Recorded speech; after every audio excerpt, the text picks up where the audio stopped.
Join us and our friends as we fall down the rabbit hole of security wonder. If you're ready to see how deep it goes, you've found the right place. Pour your tea. You're not late for office hours. And now, our Red Queen, Tara Wheeler. Obviously, friends, I am not Tara Wheeler, but welcome to the Red Queen office hours. As always, I am James, the faithful servant to the Red Queen. Tara was unexpectedly out today, so I'm going to solo it for a little bit. And in the interest of people watching this, I apologize in advance. But we will be having a special guest join us in a little while. As always, if you are watching this live, throw your questions into our comment section. We answer them the best we can. And if you're watching this later, please throw your comments, throw questions, reach out to us with anything. If you're new to this, Red Queen Dynamics is a compliance preparedness tool for small businesses and is built to help managed service providers manage security service providers and vCISOs to assist customers in getting and maintaining compliance. So hopefully I nailed the elevator pitch pretty well. We'll talk some news when we get our special guest on. I did want to say welcome to, we're almost done with 1/12 of 2025. For me, I always feel that that first month just flies by so quick. So hopefully you got things done that you were hoping for, and hopefully you're already excited for February because it is literally right down the corner. Like I said, we'll talk some news later. A couple of other interesting things that I've just seen the last week, and this is more like there's a couple pet peeves in security that I always kind of perk up to, and one of them oftentimes revolves around password management. And somebody on LinkedIn had kind of said, it's an obvious known thing that Excel is not a password manager, and they are 100% right. If it's on your desktop, if it's on your computer, it could be found. And if it contains all your secrets, it's going to become problematic. Password management is really a big thing for me. Oftentimes I see on social media, people talk about the password management books. You see those at not convenience stores, but like pharmacies like CVS or Walgreens. And they're actually just nondescript books. Like there's a sleeve you can remove. It just looks like a little black notebook. And I see a lot of security professionals who maybe just for scoring points, they want to slam that method of maintaining passwords. And I really support those password books, because I know that a software-based password management tool is not going to be for everybody. And the biggest part, and something that we do here at SecurePoint Solutions when we talk to potential interns or applicants, we ask them, what's your thoughts? I don't have it on the desk right now, but I actually have one of the password books, and I'll open it up and I'll show it to them and I'll say, what are your thoughts on these password books? And if they kind of scoff at it immediately or laugh it off, that kind of shows something to me about that person. And because it shows maybe a lack of imagination, a lack of threat modeling properly. We work with some of the smallest businesses, solopreneurs, all the way up to whoever. And if I had a one-person business that didn't want to have to deal with a password management tool, and they said, well, I've got this book, great, use the book. Don't leave it out. don't make it obvious that it's a password book. And just know that now your risk is based on a physical attack. And in most cases, somebody is going to physically attack your computer or physically attack your office. They're probably more interested in the actual computer or other valuables. They're likely not going to rummage through notebooks looking for passwords. So for those of you that are out there that if you know people that need help with passwords, really suggest to them a password book. If it's a super critical set of passwords that are in there, well then yeah, put it somewhere in a locked box. If you were a really large company, there's probably better ways of doing this, but save some of the most critical passwords for your large company, and you put those in a bank vault that is other side of town. And if that includes stuff like how to recover your backups, encryption keys or Active Directory disaster recovery keys, those kind of things that are super important to get your business back. So it's interesting that we have set opinions on what's something, what's the right way of doing it. And it's not always going to be an application, it's not always going to be a hardware token.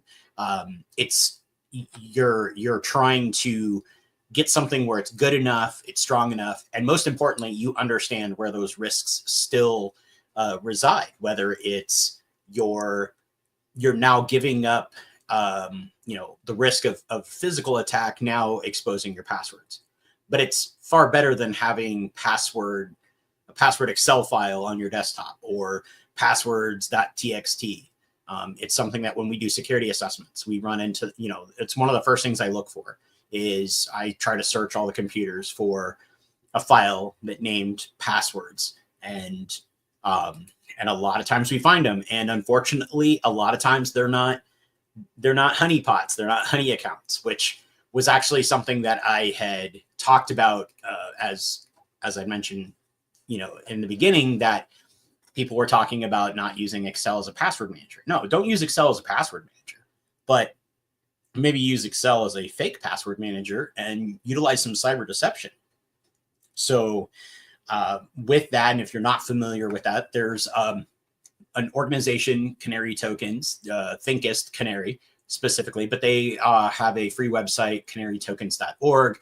And on that site, they will allow you to download and set up a Canary token of various types, PDF files, Excel files, a variety of other ones that are out there. And they're great for not only detecting an outside threat, an attacker gets on your box and finds a file that looks interesting and they steal it and drag it over, but it's also great for finding insider threats. I have discovered that a few of our clients have nosy employees.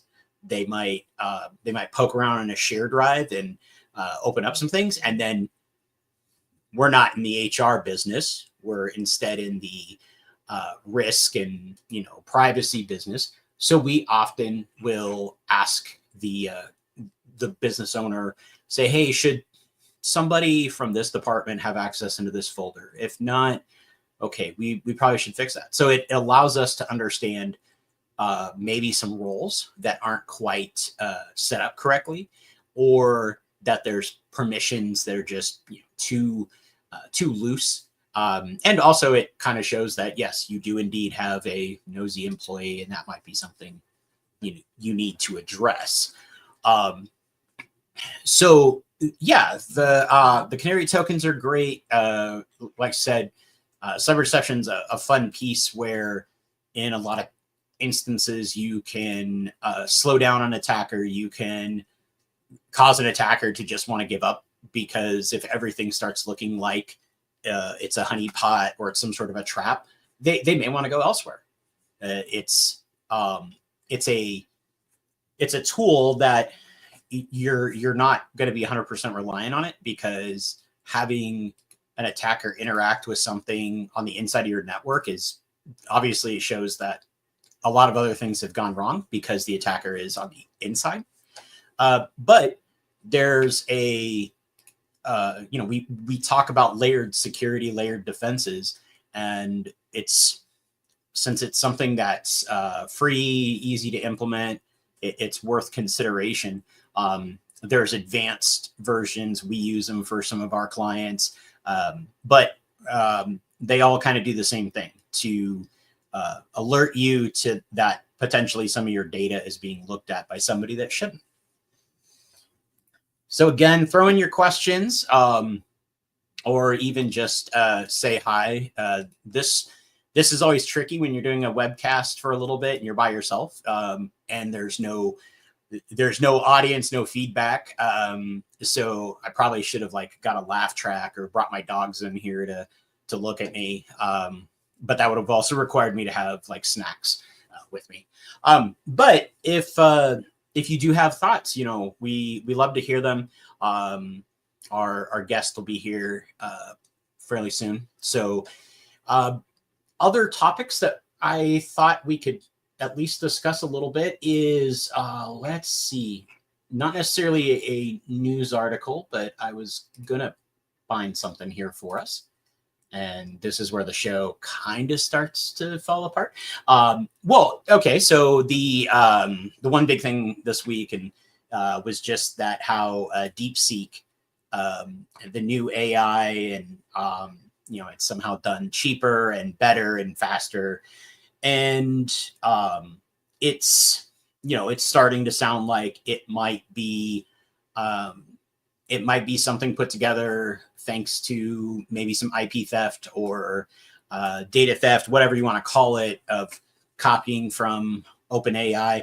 And that'll be something that'll be interesting to see here in the coming weeks as more and more people get eyes on it.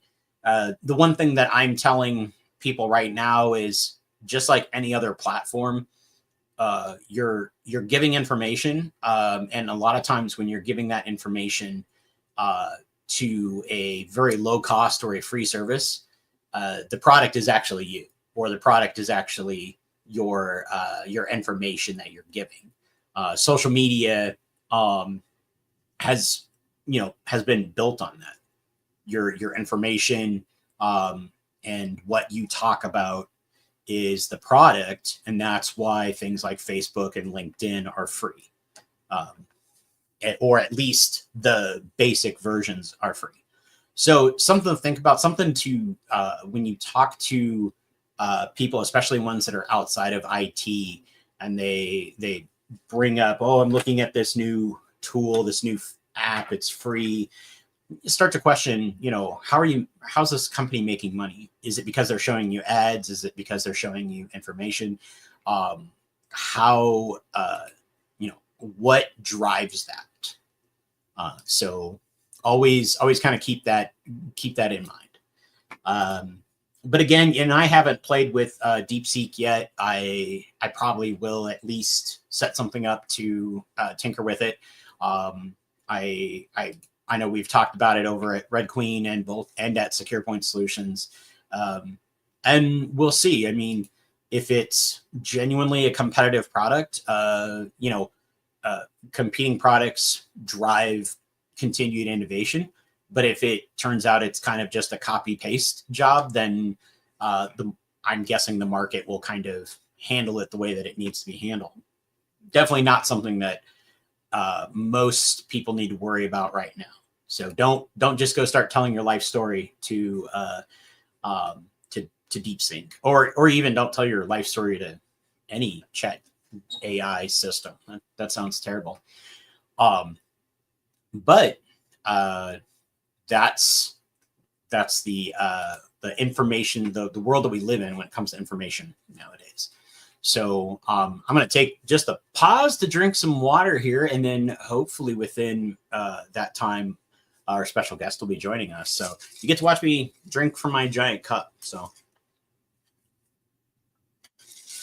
and is there anybody else that's watching that is like, they always have their cup, their whether it's water or soda or coffee. I actually have multiple cups, so I have the coffee cup and then I have the water cup, and sometimes maybe the iced tea cup if I'm just feeling really crazy. So that's yeah, that's always a nice little segue into the next thing. Please show up our special guest, please, please, please. Iced tea and hot tea, yeah. That's I'm honestly more of an iced tea fan than a hot tea, but I hot tea becomes my friend anytime I'm sick. That and Vietnamese pho. Something about spicy noodle soup seems to cure what ails me usually. And if it's not the pho, then I know it's the next step has to be the medicine, the cold medicine that they keep behind the counter that they put you on a watch list if you try to buy it or when you buy it. So Alex, that's a good call out. That Google LM is asking people to try it. I've also seen one of our customers had mentioned that they got notification that they were going to get Google Gemini added to their subscription, and I believe it was on them to go through all the steps to opt out, possibly even a price change in that too. So those are always tricky things. You're using a tool and then you are suddenly the tool changes in a massive way, especially if it's talking about it's changing some very, very serious privacy settings. Again, just like what we're talking about, the information that we entrust to many of these companies is the information that we will be kind of providing them for free, since we are the product in most cases. So looks like our guest is joining us. I wanted to make sure they're ready. If you're ready, I got a thumbs up. So please, everybody, thank goodness I have somebody to talk to now. Please welcome our Jake Williams. Welcome to the show. Thank you so much, brother, for jumping in. My monologue was starting to fall apart. Mostly I didn't have one. So how you doing, Jake? I'm good. Hey, doing well. How about yourself? I can't complain. And if I did, it doesn't help, as I always say. But I've been trying to keep the crowd entertained here. We talked a little bit about how, is DeepSeek just a copy paste of OpenAI? Jake's eyes got to get that. Ooh, can I share my screen? Oh my gosh, yes, please share your screen. That's fantastic. Okay, well let's see if I can do this without present, because it turns out I have I don't know if you can see that thing behind me there, but that's my machine learning workstation. Okay. And it's a beast. It's half a terabyte of RAM and some high-end GPUs and fun stuff. So I can actually, as it turns out, I don't want to upload a file. I want to share the screen. How do I do that? It says present, and then share screen. It's literally right there. Sorry. No, that's all right. Of course. There's an entire screen, and this is the screen I want to share. Okay. So I have DeepSeek, the 70 billion parameter model, running right here on, locally. And it's so weird that I have to hide that. There. Okay, there we go. Nope. So I've asked, here, what happened in Tiananmen Square, right? Now this is the R1 model, right? So it's doing the thinking, right? And that's what you're seeing here with the think and think. If you've used OpenAI's O1 model, you see kind of a tooltip at the top, right? But you don't get to see its inner monologue, if you will, right? Yeah. Well, so it turns out what happened in Tiananmen Square. Interesting question, right? How about what happened near the Mao Museum in. How about what is the most significant? What is the most significant thing that happened near the Mao Museum in Beijing in 1989? Right? And now it's going to do some thinking. Now, you see here before, it's like, I don't answer that question. That's crazy. What are you talking about? Right. Yeah. And you got to give it a minute here because, it's is the 70 billion parameter model. And I only have one of the GPUs online. So only 48 gigs of VRAM right now. But you can still, it's still rocking. And you can see, well, it's not 1989, right? Well, there you go. You can see, by the way, I forgot the name of the museum, right? So, but it still figured it out. Right? Now, you can see the inner monologue, and it's like, well, I can't provide information on that topic, right? Now, part of the reason that that's possibly the case is that in its session history, I've already been bad, right? I've already been a bad guy, right? But now if I go ahead and clear, right? I like I like there that looking back at history, user previously asked, and I couldn't provide. Now they're asking in a different way, maybe trying to get around restriction. Man, this AI kind of has a thing for you now, Jake. You're yeah. Yep. Let me get the one that worked earlier. Now, and I'm clearing context here, which may help as well. But what is the most significant thing? It was a mausoleum. So significant event that happened near the mausoleum of Mao Zedong in 1989. Right? There we go. Now this helps that I actually, I'm talking about something real and not fake. So, yeah. So I'm showing this example, and I've showed this example to some others already. Because a lot of folks want to talk about, censorship. Oh my gosh, China's censoring the model. Well, first off, it really is. Censorship is only skin deep on these models, right? And the built-in bias, right? People talk about biases. Oh my gosh, what about biases? Well, even those are only surface deep, right? And this, by the way, is an example of, if anybody wants to get into the technicals of this is technically jailbreaking the model. This is making the model do something that in fine tuning it was told it can't do, or shouldn't do, right? But here indeed, what do you know? Here we are, and in fact, it says, right, most significant thing, right, was the Tiananmen Square protests. Now there's, I don't know. I'm not sure that that's how I'd summarize this, or any Western, participant might summarize this, but it's still not horrible. I have lots of other examples of this. Like you ask about the, what happened on Hainan Island. That's where the EP3 crashed in. Well, yeah, EP3 did not crash into, where a Chinese fighter jet aggressively intercepted an EP3.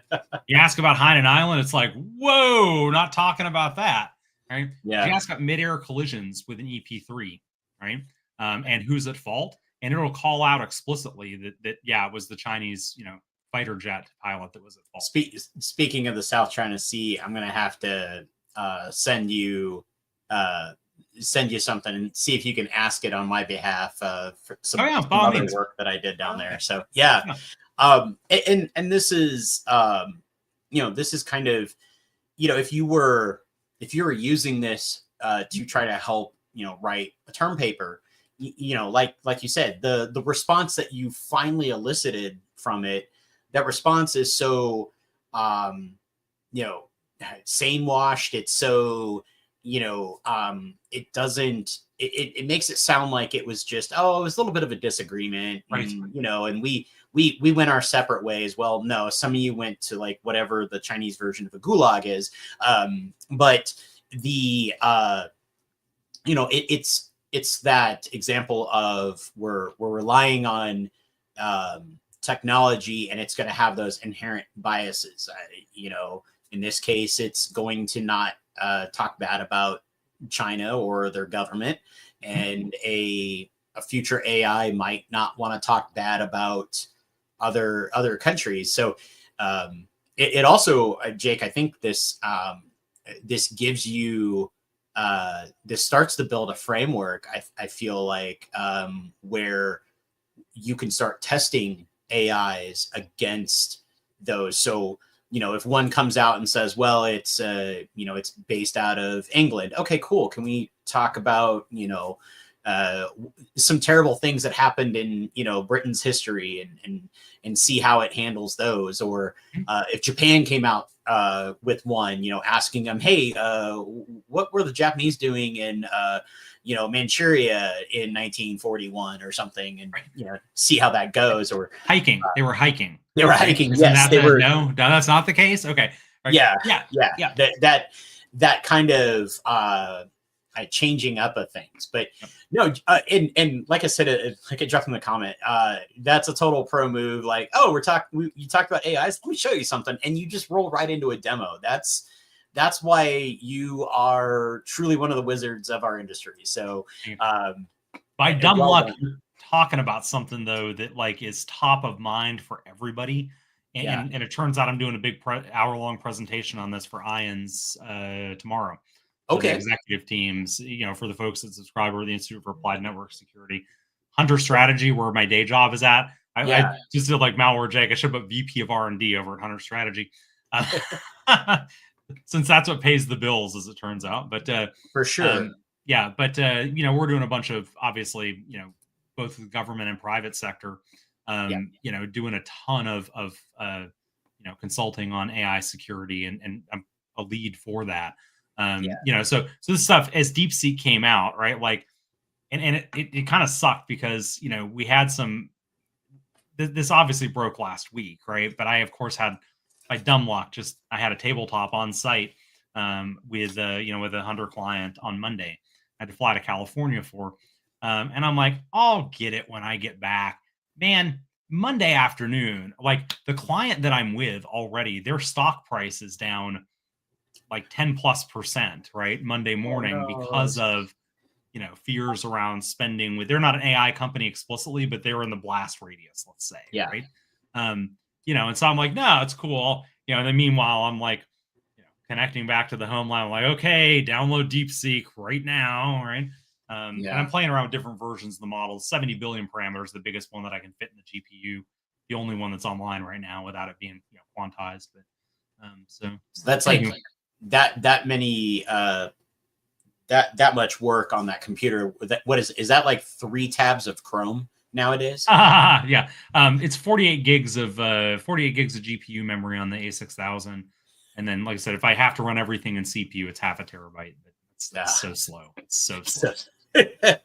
But what it does allow you to do when you have hardware like that, right? I can't quite do this with the DeepSeek, model, right? But if I have to go run something and I want, the speed doesn't matter, the testing does, as long as I can fit it in RAM, game on, right? I can't fit all of. Unfortunately, DeepSeek is big enough now that it's about 670 gigs. So that's the first one that I haven't been able. The first open model that I haven't been able to fully fit in RAM. But that's and like you said, it from the standpoint of testing it, if it takes a minute longer than expected, fine, because it's you're not worried about performance. You're trying to find those built-in biases. You're trying to what does it do with that request as soon as you ask it, and things like that. So no, that's awesome. I'm kind of excited to see as you keep digging into it and others keep digging into it, what may happen here. So we had a couple of news stories that I was going to get to. Oh, that's right. Yeah. You know what? No. Because to be completely honest, I was not going to talk a lot about DeepSeek and everything on my own, just because I'm like, I know my limitations as a person. But the one that I think is kind of it's definitely applicable to our small business and MSP type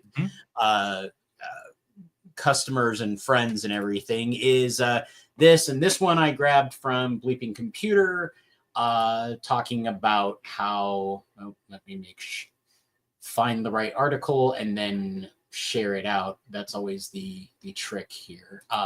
But hackers are exploiting flaws in the Simple Help RMM tool. And this, I think, let's see, we're scrolling, efforting. Of course, the one time that I don't have that link saved right in front of me. Posed. Okay. Hey, there we go. Okay. The day is saved. I found it. Got it. Okay. Yeah, because I sent it to you. Yeah, that's where I was grabbing it from. As it turns yeah. out. So in this one, the big thing is they identified, that there were flaws and attackers are using it. My dog says hello. So Arctic Wolf had dropped some reports that there was a campaign targeting the Simple Help servers.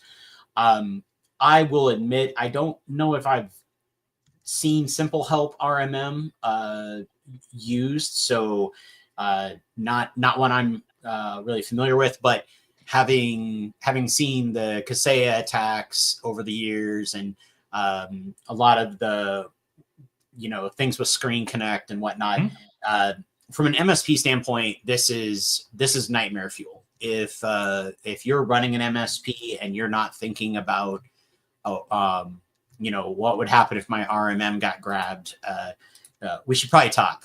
Jake, you mentioned tabletops before, and that's one that I really like to do with MSPs, is simply because you are you're opening yourselves up to massive threats. The previous MSP that I had worked at, I think we had upwards of 300 some customers, 11,000 devices, and just thinking if our RMM got compromised, you're bringing that many businesses to their knees. If you were to ransom them all, and then also that MSP would probably never come back from that. The financial and reputational losses alone, you at that point, you might as well just sell the building and use that money to try to make your customers whole again.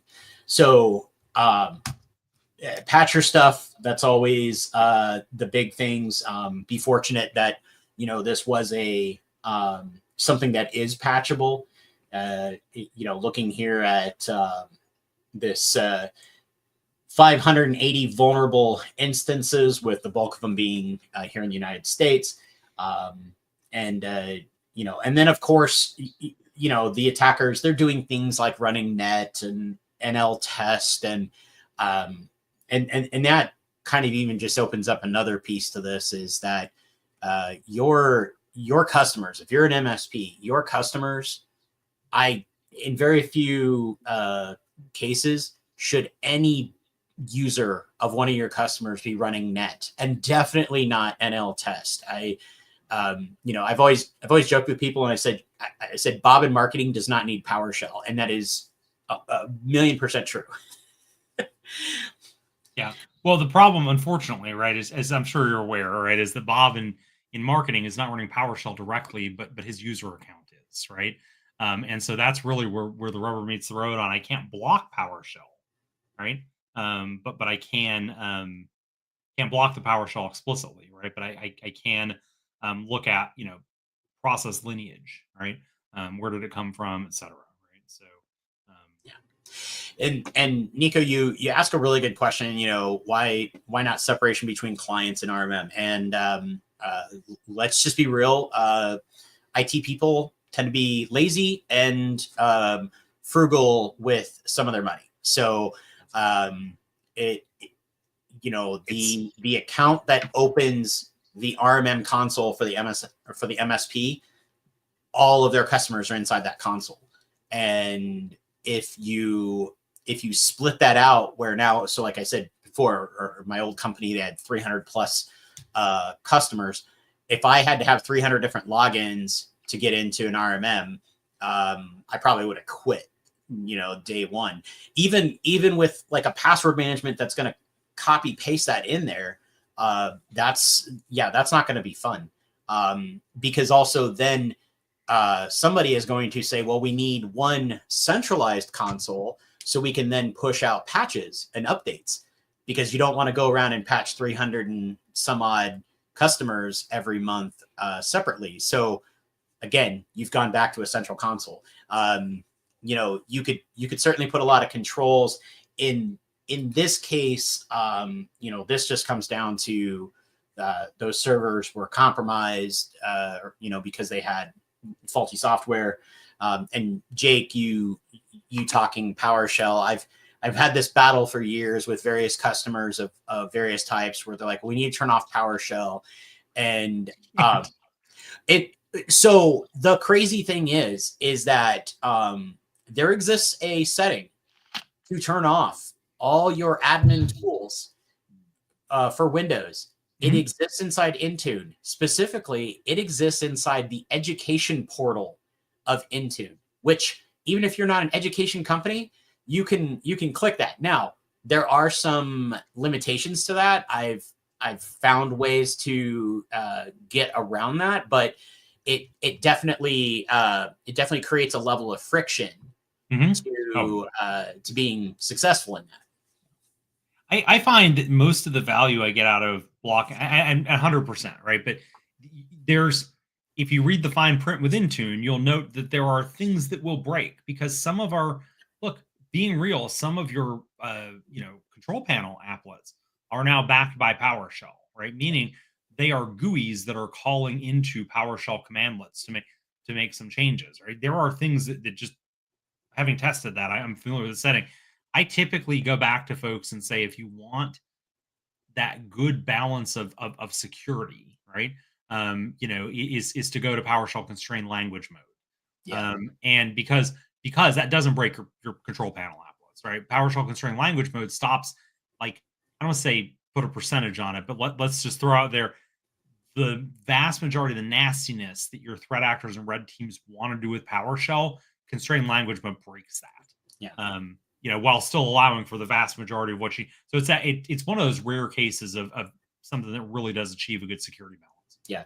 Yeah, that and PowerShell logging, if there's things that the constrained language, if I remember correctly, would stop things like net and NL test and some of those. But if there's other things that are out there, then yeah, you create some rules that say, hey, if somebody types "who am I," that's probably something to start investigating. And having worked with a number of like remote management tools, they also use PowerShell. And to make matters worse is that a lot of times you'll see the start of the command, and then you get just that good old -enc, and then the rest of it's encoded, and you're like, I have to decode this to even know if this was legitimate now. And it just between things like that, and then another, like, if we're gonna start talking pet peeves of Microsoft, calculator when it runs, and the random string, like I, on more than one occasion, I have isolated a machine like with the EDR just because I saw that, and then I had to stop and say, wait a minute, that is actually normal behavior. Yes, that large 8KKVY ... string, that's the publisher ID for Microsoft, and I've already worked incidents where the threat actor has used that as process camouflaging, right? Yeah. Because my eyes immediately gravitated to it. I passed by it on first look because I'm like, oh yeah, I know. Okay, well that's in the Windows apps folder, and it's got it's the Microsoft publisher ID, so it's legit. And of course, it's not. Like, anybody can write to that folder. Yeah. And so, yeah, anyway. That's always the fun of IR, when it's like half the processes look malicious just because Microsoft kind of builds them to look malicious. Well, so can we back up for a second here, though? I want to challenge you on the PowerShell logging piece, right? Okay. Yeah. By the way, as an incident responder who has never said, wow, what am I going to do with all these logs, right? I'm not going to encourage you to go turn logging off directly. But as a smaller organization, or an MSP, what I typically recommend is, rather than trying to get into like the PowerShell script block logging, because that's something I have a hard time selling big enterprise clients on because of the amount of space it takes, right? In fact, I just wrapped up a report for an enterprise client, like a multi-billion-dollar client, yesterday, where I had to say, as much as I love PowerShell script block logging, and if you can turn it on, great. Probably don't forward it to Splunk, because deity help you for that, with that bill. What I typically, the way I approach the problem, the way we approach it, the Hunter, Hunter SOC, is to allow list encoded commands, and the expected times that we expect to see encoded commands run. Encoded commands are not a normal thing, right? And so, to the extent, there's the obvious, to your point, right? I got to now to go decode that to figure out if it's legitimate or not. I kind of flip the script and I just say, kind of like, if we were downtown DC and you saw somebody waving a handgun around, right? You'd probably gravitate to, what's up with that guy? It's not like hey, let me figure out whether he's law enforcement or not. Like, minute one, it's you're malicious until proven safe, right? And so, yeah, a good SOAR implementation can decode those. Definitely, at least the first step of decoding. Yeah. And by the way, too, if it requires more than one step of decoding, it's malicious. Let's just call that the heuristic. But we find the vast majority of encoded PowerShell either comes with a predictable process lineage, because it's something like Tanium, for instance, loves to run encoded PowerShell commands. Right? Let me go beat the product manager who made that choice, but that's a separate discussion. Otherwise, like, we say, okay, no, it's probably something we're going to investigate. And so that way we're focusing less on the content and more on the fact of, right? Yeah. So take that for what it's worth, but that's the approach we've taken, and it's Yeah. worked well across a large number of And organizations. it's definitely, with our customers, kind of having to look at that and say, well, I'd love all the logs, but I also would love all the logs greater than 3 days or something, and yeah. And that's where, a lot of our small businesses, they, unless they have a requirement to really care about all the elements of what happened, because I still get incidents brought to us by other IT companies, and the customer says, well, can I keep using this email, my email account? No, the threat actor is sending emails. Like, if I re-enable it, they're going to send it. We need to lock them out and, change your password. And literally had one where the guy said he had set up MFA and didn't, and threat actor still bumming around. And so yeah, it comes that question of, is a customer going to care what the initial access was, or are they just going to say, how soon can I get back into my computer? So there's definitely a balance of that. And logging gets expensive, whether it's Splunk, Elastic, all of them. It's that it is that balance, and kind of, and what you said, like, I'm gonna have to look at that a little bit, start especially with a lot of our customers that are using our services for patching. I can probably say, well, hey, these are okay scripts, these are okay entries, and then go back and push those. Yeah. I've heard, I've looked at Grafana before, but yeah, might have to look at those other Promtail and Loki. There's just too many darn tools. Yeah, it's funny. I had that conversation at I think it was actually briefly at Wild West Hackin' Fest with somebody. And my apologies too, man. I know I missed you. By the way, are you gonna be in Denver next week? I wish. I got so much going on. Oh, I understand. Believe me, I'm in a spot. I'm the closing keynote there, and I was looking at it going, man, I can't wait to be with family again. But at the same time, like, if I could borrow that week back, right, next week, I would like it back. So yeah. Oh, well, I'll see you in Denver. Awesome. Yeah, I mean, like, we're so busy. I kid you not. Like, my wife, Alyssa Torres, for those who don't know, is she's teaching advanced endpoint investigations out there. Typically, I'll go out with her wherever she, she's doing an on-site and training, and just work from the room. Maybe make a cameo, whatever, and then the class, and then out. We're both so packed with work. Like, she's flying out there teaching, and then is flying out Friday morning, right? Yeah. And I'm only flying out Wednesday and leaving, Saturday morning. So like we're it's such a jam-packed time of year. And yes. Yeah, it's awesome that they're doing this, because I know getting to Deadwood for a lot of people it's a journey, it's a pilgrimage. I mean, it's not easy. Denver by and large is a lot easier to get to. And and actually we're sending one of our analysts to Alyssa's class. So I had told them, I said I took it a number of years ago, and my brain definitely melted once we started getting to like Shimcash stuff, but luckily I had all the notes and all the labs, and I'm like, okay, I can maybe go back and look at this again and try to learn what I couldn't learn the first time. But I know we're coming up here at the end. Jake, I appreciate you filling in, brother. That was awesome, and seeing the AI stuff was also very cool.